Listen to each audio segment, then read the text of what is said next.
Hey! Hi! How you doing? This is the Gamertron, and welcome back to the Gamertron Show. There's a lot of really good open-world video games out there.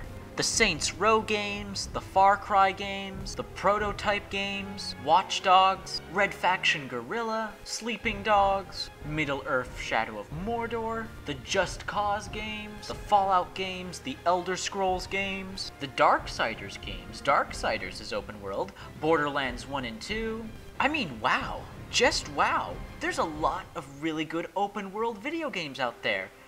As a matter of fact, has there ever been a truly bad open world video game? I mean, I basically just gave the list of almost all open world video games right there. Granted, there are more. Assassin's Creed, for instance, Grand Theft Auto, although I don't like those two franchises. The Dead Island games were sort of open world, and from what I hear, Dying Light is a pretty awesome open world game. So if we were to look at this objectively, we all have to admit, there's never really been a bad open world video game. Open world video games seem to have some sort of magical protection against flaws. I'm not saying any and all of the games that I have mentioned are flawless, there's no game that isn't flawless, but in terms of overall quality, open world video games seem to get the most luck.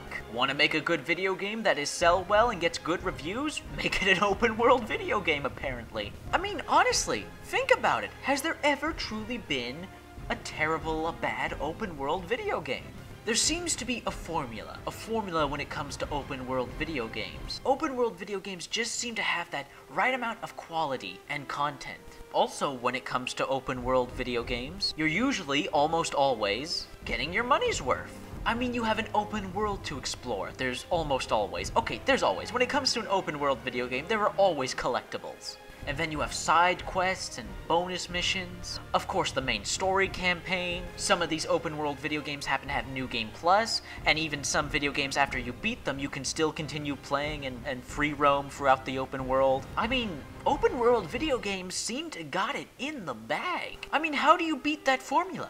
I mean, open world video games are such a task that usually only AAA developers and publishers take on these kinds of projects. And AAA developers and publishers know you have to put a certain amount of quality. The gameplay has to be nice to play, you have to be able to traverse this open world well enough via some sort of powerful or fast movement, or of course vehicles and fast travel. You've got to decide whether your open world game is going to be a shooter, beat 'em up hack and slash, combination of the three, and it always just seems to work out. I mean, as bad as Assassin's Creed Unity was, especially at launch, with the horrendous bugs and glitches and frame rate issues, with all those issues relating to all those technical issues ironed out, the base game of Assassin's Creed Unity is still pretty good. Definitely quality and definitely quite a lot of content. So even an open world video game that gets a lot of flack and is disliked by many people are still technically quality products. I wish I could give you a completely accurate answer. I wish I could give you guys the exact formula, the exact reasoning behind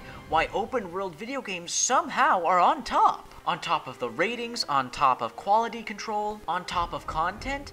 Open world video games just seem to be a home run. They're guaranteed to sell, they're guaranteed to get good reviews. Open world video games are basically a guarantee. However, what do you guys believe? What are your thoughts on open world video games, and what are your thoughts on how we basically have almost no bad open world video games? How is it open world video games always come through in the end? Why is it that open world video games seem to be immune to certain flaws that other video game genres seem to have? Let me know. I'm genuinely curious what you think. I made this video just to start this query, this conundrum, this discussion with you guys. Are there really any bad open world video games? And how are open world video games always seemingly on top? Let me know in the comments below. Can't wait to read those comments. Please leave those comments. And if you liked the video or agreed with me, then please hit that like button. And if you liked the video in any way, please hit the like button. Helps me, helps you, helps the video, helps everybody involved if you hit that like button. And if you just stumbled across this channel, just stumbled across this video, I'm a guy who loves video games and loves talking about video games. And if you are interested in that, please consider subscribing to my channel and supporting me. This has been the Gamertron, this has been a video, and I will see you guys later.